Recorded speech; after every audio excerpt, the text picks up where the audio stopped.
as you can tell, we are out here. And for those of you that watch Fireside Chats, we are on Creepy Mountain.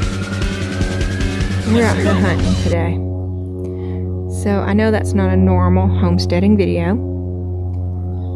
but a big part of homesteading is resource gathering. And hunting is a large resource that not everybody takes advantage of. So here in Alabama, we unfortunately passed a law that you can hunt on corn. And unfortunately, the spot that we chose to hunt today has a big old corn feeder. But yeah, other than that, this is my view today. Isn't it beautiful? Hopefully we'll get something, but I have a feeling we won't because there's still corn on the ground there. Alright, stay tuned.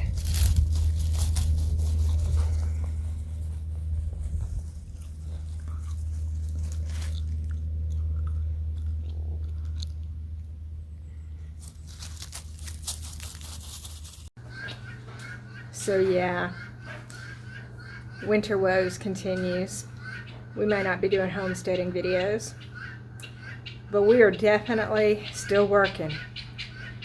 We came into a puddle of water running in the garage. Yeah, this is the garage, complete with a refrigerator and a lot of mess. I'm sure y'all know what garages look like.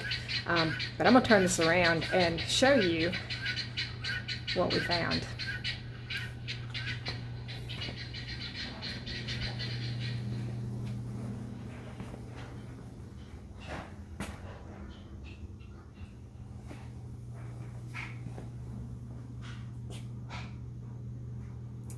Yeah, all that's gonna have to be moved, but it's right up against a wall. So what's on the other side of that wall? Let me show you guys. Some of you may already have guessed.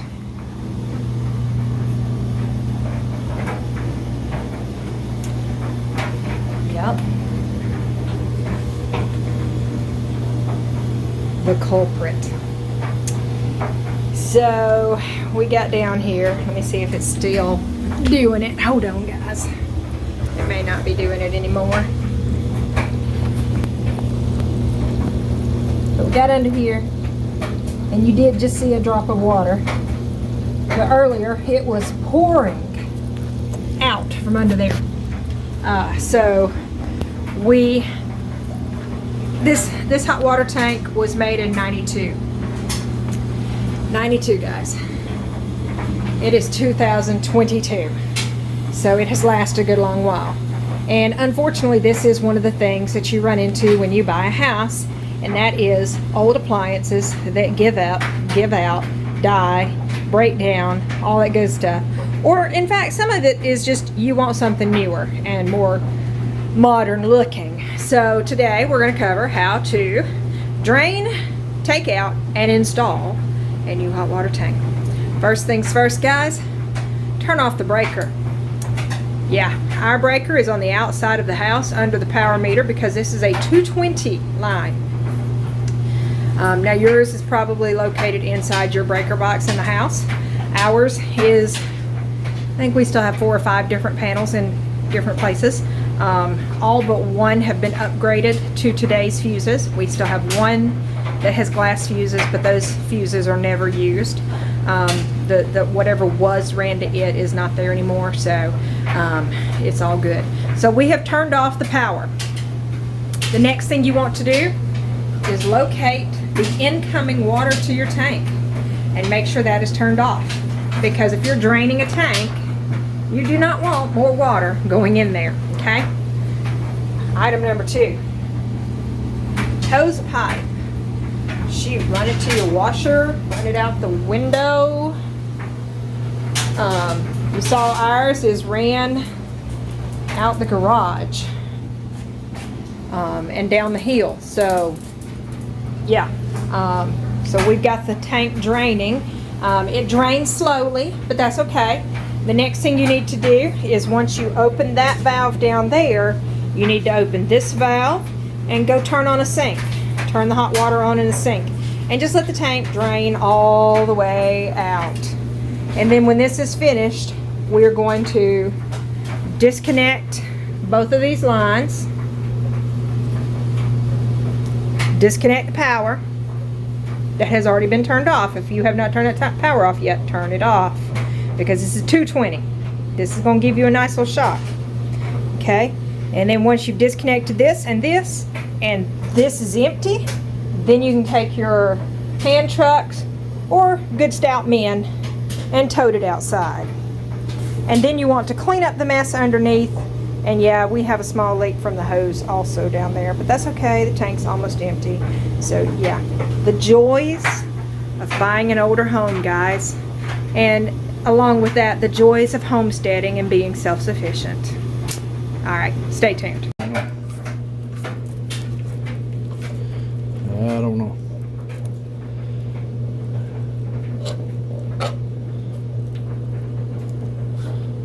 Oh, there's not even a wire nut. That's what I'm saying, honey. I thought there was a wire nut under there at least. Lord. As always, any work you do on an older home, be prepared for things not to be the way they should be. Yeah. Now what you doing? You always still check it even though you think you turned it off. You just handled the sucker, shouldn't you? I handled checked it one first? side. Oh.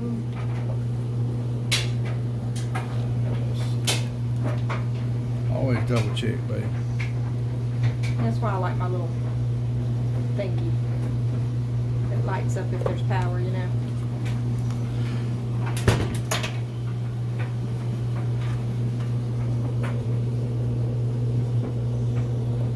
I could have swore there was a... Yeah, ain't wire nut or nothing on here. That's I could have swore there was one under there. He just wrapped it good. Hmm. I mean, that's the way the old timers done. I mean, they...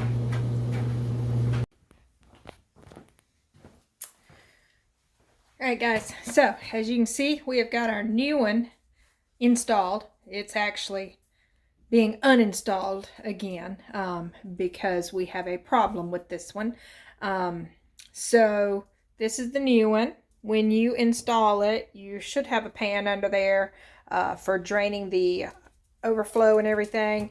We chose not to do that, but that's our choice. You should put one under there. We have a concrete floor in here. We have a concrete base around the floor. The garage and utility room are actually lower than the rest of the house. So we also had to set it up on a concrete block to get the wires to be long enough. So there's been a lot of challenges with ours, but just so you know, you hook your pieces up to where they go. Your inlet and your outlet. We also installed a shutoff valve this time that will stop the water coming to the tank. Before, the valve was here, so we had to change it and make it move the shutoff because we couldn't turn the water off coming into this without shutting off water to the whole house. So this is the new version. Now, why are we changing it out again? Because the seals are leaking. We have water coming out around this. So we called Home Depot to see if there was a fix for that or if it was a faulty tank, and this turns out to be a faulty tank. So we will be hauling this one out after we drain it as well, and then rehooking all the wiring back up. So the wiring is in here, and we've pushed it back down in there to be able to take the tank out and everything. But as you can see, we did put on the wire nuts this time. Now, most of your newer tanks, the pop-off valve is on top of your tank. So a safety thing is to actually go ahead and hook this up and run it to where it goes to your washer drain or to a drain somehow. Because what's happening now is if this has a pop-off for some reason, a pressure release, your wiring's right here and exposed. So the potential for a problem is there. All right, guys, so we're going to go ahead and get this took care of. I know we didn't show you the whole process, but trust me, it's not hard. The key thing is when you hook it up, you fill your tank up before you ever turn on the power. Check for leaks and everything, make sure everything's holding, and then turn the power on to see if there's any problems. If you turn the power on before it's full, you will destroy your heating elements on the inside. So just keep that in mind. All right, let's go make some friendship bread. Hey guys, y'all come with us on our journey today. What's our journey today? Amish friendship bread. Yep, we're going to be making the friendship bread. We were given a starter and we're going to take you through the process. That's what we're doing. Y'all come with us. All right, so what is this process? This is the process. It's easy. So somebody gives you a starter in a bag.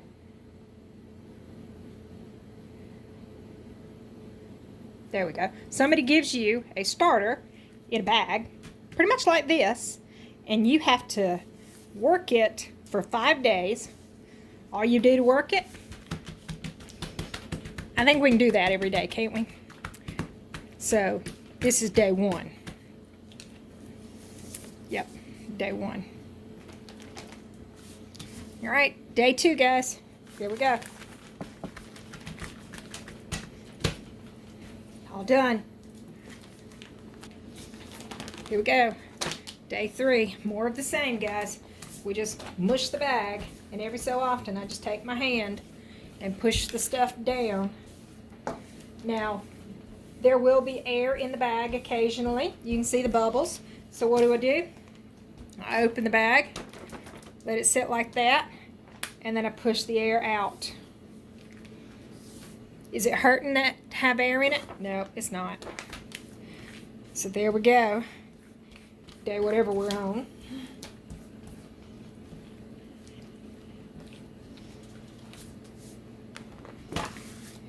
Day 5, we mush the bag.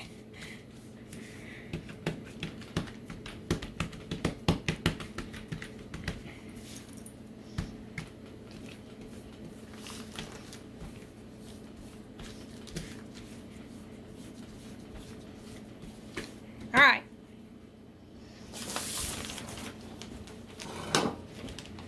All right, day 6 is here.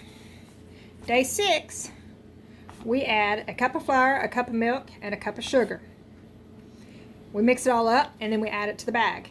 Now, I just add it all to the bag, mush it up. If it's lumpy, it's okay. It will, feed and destroy the lumps, but I also mash the lumps as I'm mushing the bag. So, anyway. So, say you like this stuff, but nobody you know has a starter. How do you start a starter? Right there. How many people are familiar with the cuppa recipe? Well, there you go. Cup of milk, cup of flour, cup of sugar. Mix it all together and put it in a gallon Ziploc bag. And that is what day 1 is. Okay? So day 1 is basically this mixture that has been sitting on your counter for a couple weeks, essentially. So if you start your own, it won't have the intense flavor that, when you're given a starter has. But it still tastes delicious. So, it's all good. Now, notice that second line there. It says, do not use a metal spoon or bowl for mixing. Also, do not refrigerate. So this is like sourdough, guys. It needs to feed, and it needs room temperature to do its feeding and fermenting, basically. So make sure that you don't refrigerate your starter, because all it does is stop the process, okay? It's not going to develop the flavor that it would sitting out on your counter. And as you can see, I'm just pushing an air bubble to the top there. It's normal for air to get in the bag. That's part of the fermenting process. So anyway, we're going to go ahead and we're going to do day 6, and we're going to add our cup of flour, cup of milk, and cup of sugar. Now, I do use self-rising flour, okay? This is the recipe that was given to me, and you can find that recipe here. Now, I have not gone to see if that recipe is actually there or not, but that is what was given to me. Okay? All right, so let's go ahead and do this. So in order to do this, we have our nifty little bag holders. And we're just going to set this in here.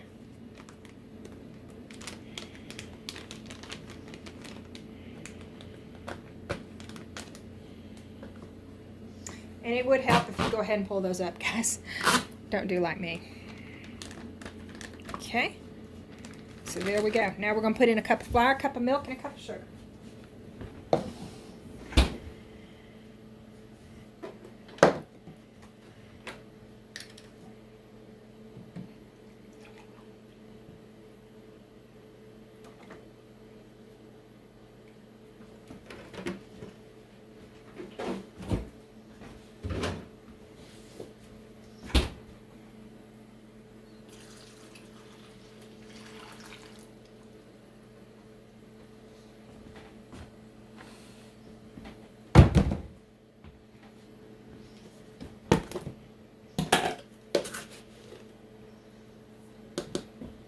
This is a 1/4 cup scoop, so I got to put 4 in there to make it equal a cup.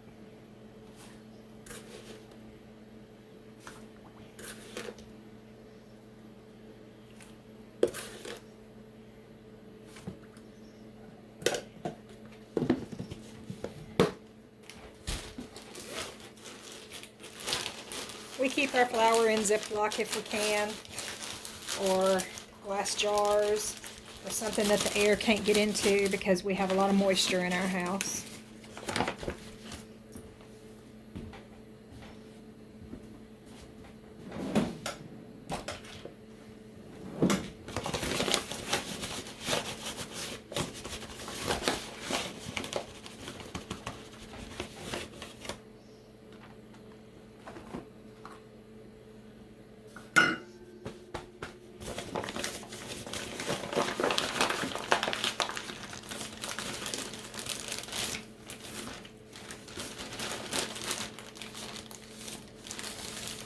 Alright, I got all this in here. It is time to take it off. Seal it back up. Wash these. And mush the bag. So some of the air probably should be took out to have room to mush the bag. Now, like I said, you can do this in a bowl if you prefer. But this works just as well. Just massage it all together in the bag.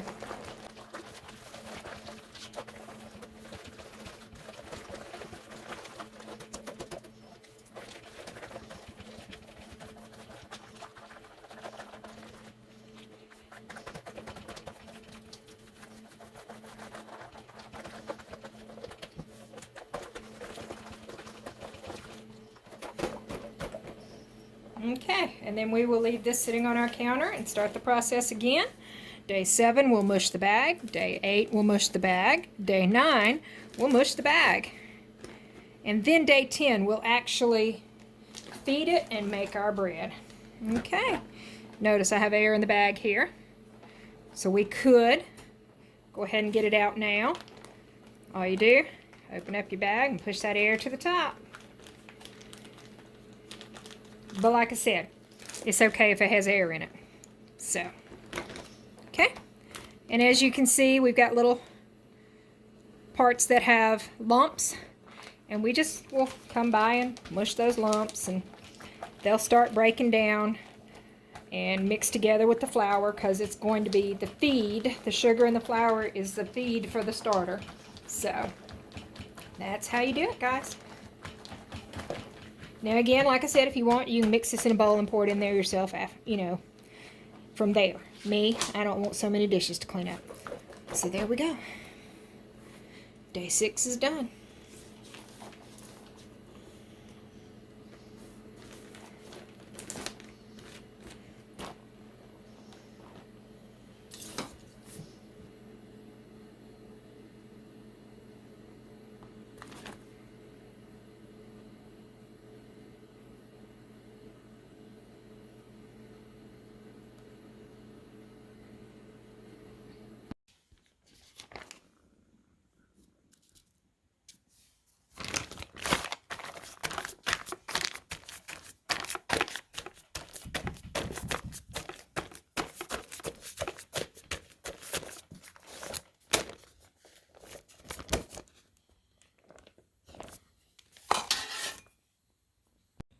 right, we are on day 8, and I want you to see the changes in the mix.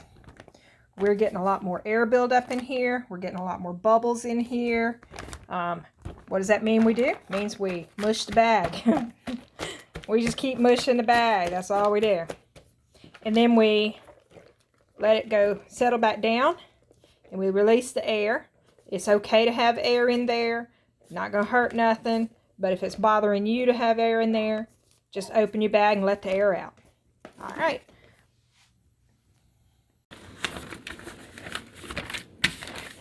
All right, guys, we're on day 9.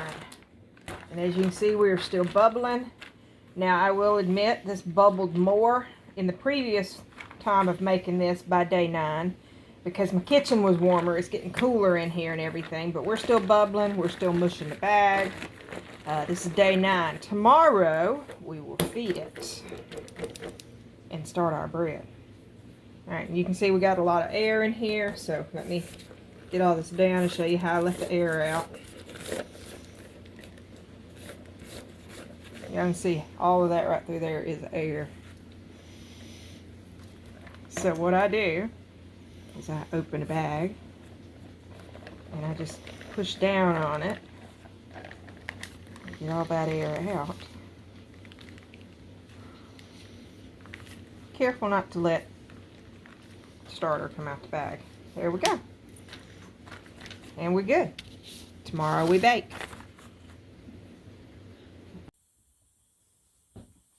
Alright guys, we are on day 10. This is our bag. This is what it looks like.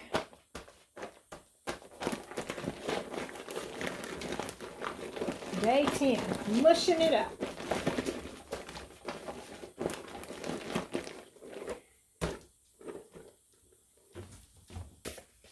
So we have mushed the bag.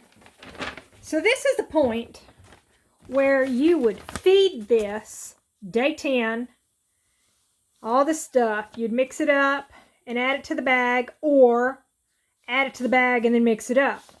Now, here's where you would pull out your starters for your friends, okay? So you're going to pull out 4 starters in 4-gallon size bags, okay? You're going to keep 1 for yourself and 1 for each of 3 friends, okay? Now, my friends are startered out. How do I do this and keep it going for myself at least? I tell you what, they're on day 10. You see where it says, add 1 cup of milk, 1 cup of flour, and 1 cup of sugar. Well, that's 3 cups of starter, essentially, that you would be giving to 3 friends. So if you just don't feed that, and then you pull out 1 cup of starter for yourself, then you don't have all the extra starters. Now, if you've not given starters to your friends, go ahead and feed it and pull out the 4 different starters. But I am not going to go ahead and do that this time because I have startered out my friends, okay? So we're going to just pull out 1 cup here and put it in a new Ziploc bag and keep it going for ourselves. And then we are going to bake our bread, okay? So this is the ingredients for the bread. We do not use the pudding. I've never tried it with the pudding. It might be great. It might not be. I don't know. We've made this with all-purpose flour also, and it turns out just fine. So, whichever recipe you choose to do with the pudding or without, with self-rising or all-purpose, it's going to turn out great. So let's get started. We're going to pull out the 1 cup and pour everything else in the bowl.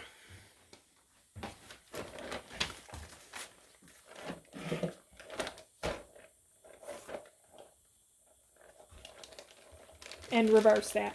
We're going to pour everything in the bowl and then pull out one cup. Because I'm actually just going to reuse this bag.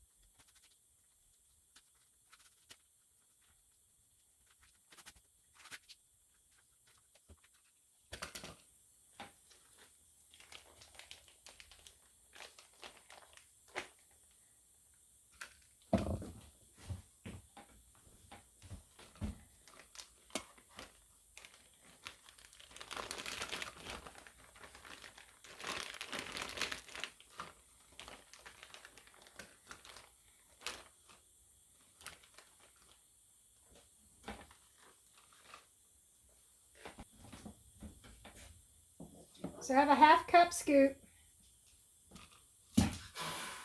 And we're going to pour this into the bag.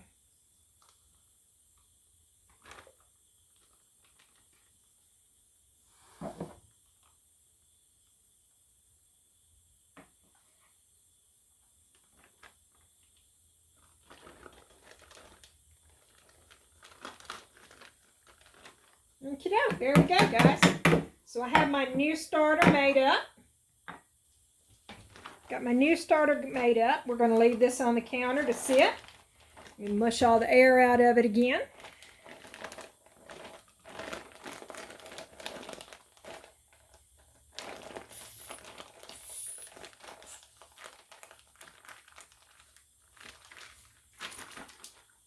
And there we go. Now, I will wipe this bag off later to get all the excess starter off of it and make it cleanish on the outside, especially around this part. But I have a new starter. I will date it, and that way I know what day I'm on and everything and go from there. So let me set that aside. All right, on to making the bread. So I showed y'all the recipe a minute ago. I hope you were able to pause it and write everything down. So we're going to go ahead and start adding our ingredients. First up, a cup of oil.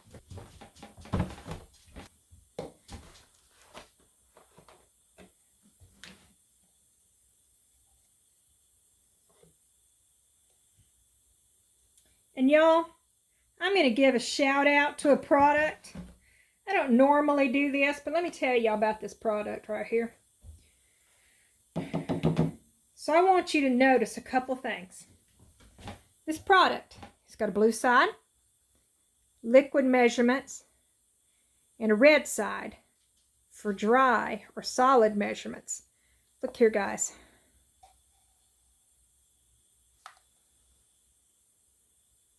There you go.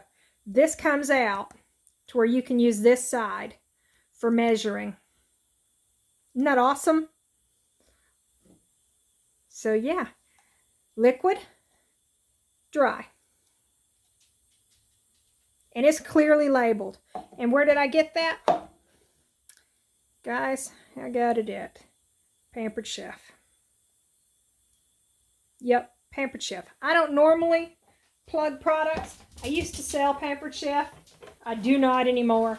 But that was one of their best products, in my opinion. Next up, cup of sugar. Now this is a 1/4 cup scoop.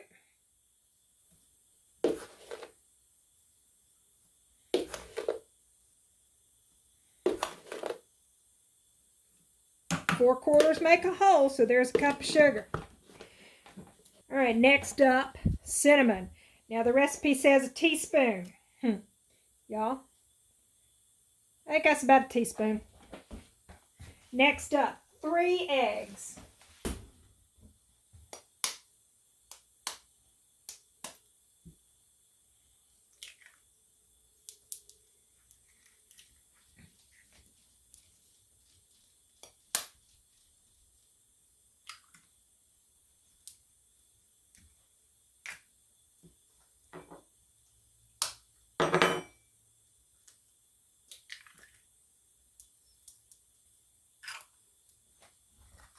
All right, next up is a 1/2 teaspoon of baking soda and 1½ teaspoons of baking powder. So we'll do the baking powder first, and it is 1½ and I have a 1/2 teaspoon measure.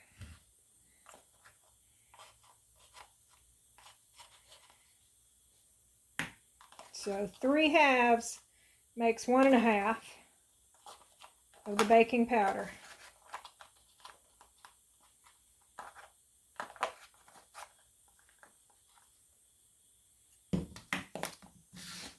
And then a 1/2 of baking soda.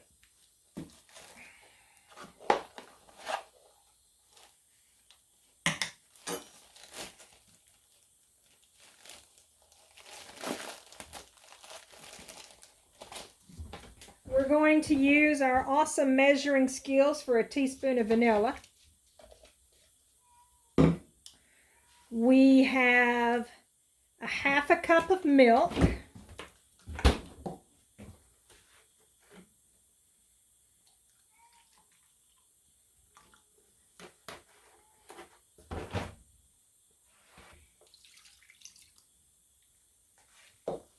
We have flour and salt.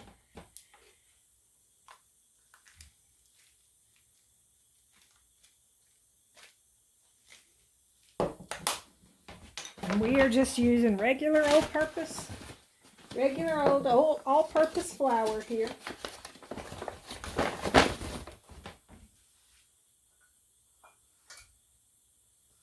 It calls for 2 cups.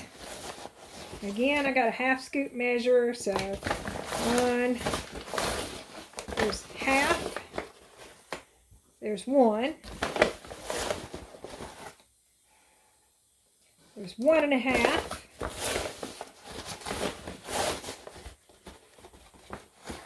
and there's 2. Now then, you can add in the box of instant pudding if you want.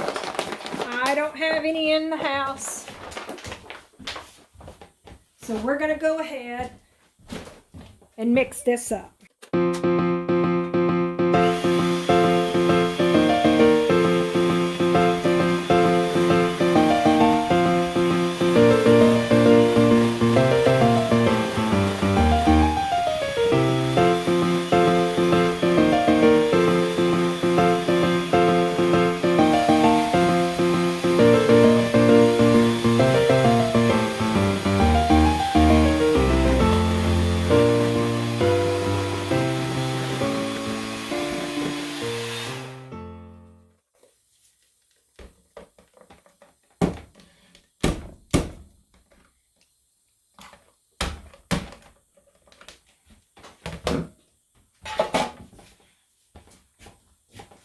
Alright, so the next step, once you have this mixed, you need to grease your pans, and then you're supposed to mix together a teaspoon of cinnamon and a half cup of sugar.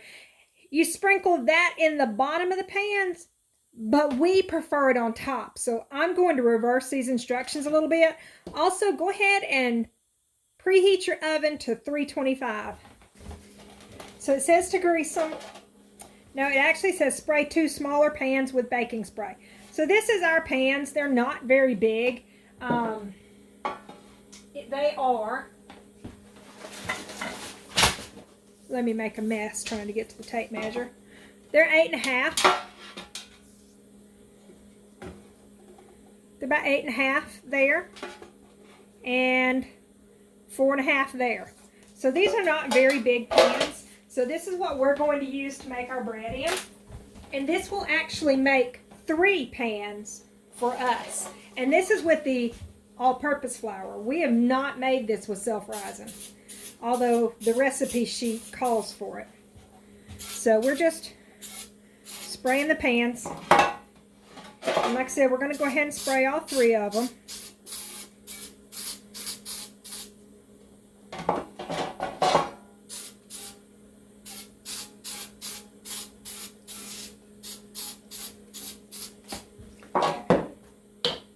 Okay, so we're going to go ahead and pour the batter in our pans.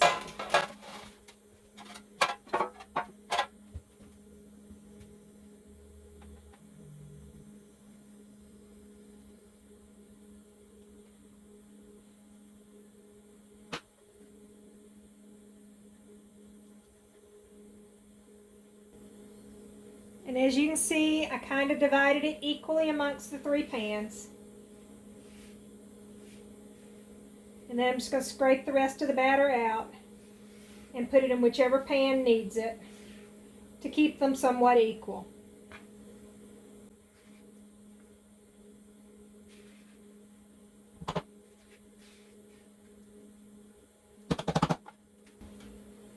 Alright, now, this is where I reverse the recipe because I'm fixing to do the sugar and cinnamon. It puts it on the bottom of the bread in this recipe, but it tends to, when you flip the bread out, it tends to stay in the pan.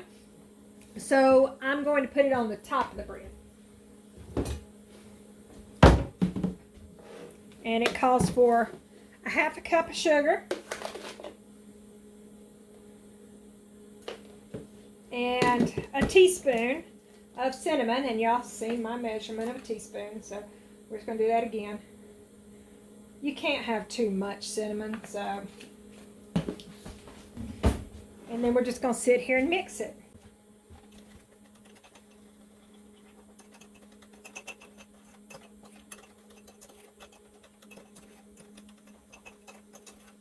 Okay, so there we go. We've got it kind of evenly mixed. I don't see any cinnamon coming up or any sugar coming up separate, so we're just going to sprinkle this on top of our bread now.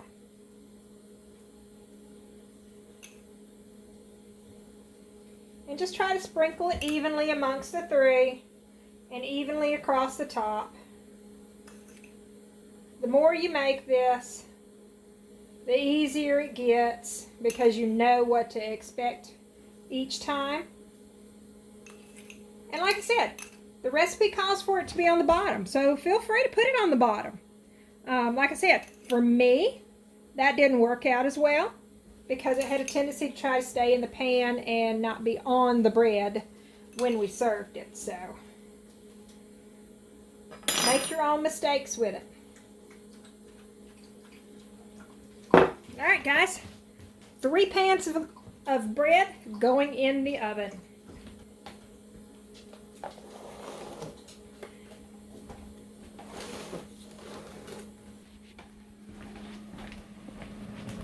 All right, so 3 pans in the oven, 325, and the recipe says to bake it for 45 to 60 minutes. So let me set my timer. We're going to set the timer for 50, and we'll be back to check on it, guys.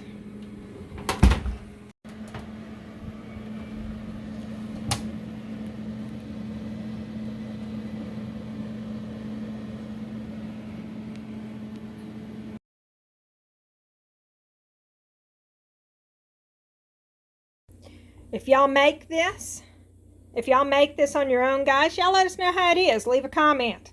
Let us know what you think of it. Let us know what you think of our channel.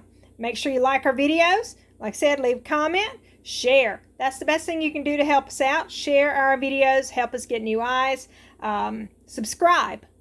Always subscribe. Why wouldn't you subscribe? And make sure you hit that notification bell. It'll tell you when we put new videos out. So Mark puts out his fireside chats every Friday, and I put out a homesteading video on Tuesdays. We will see y'all around on the next video, guys. Bye. Have a great one.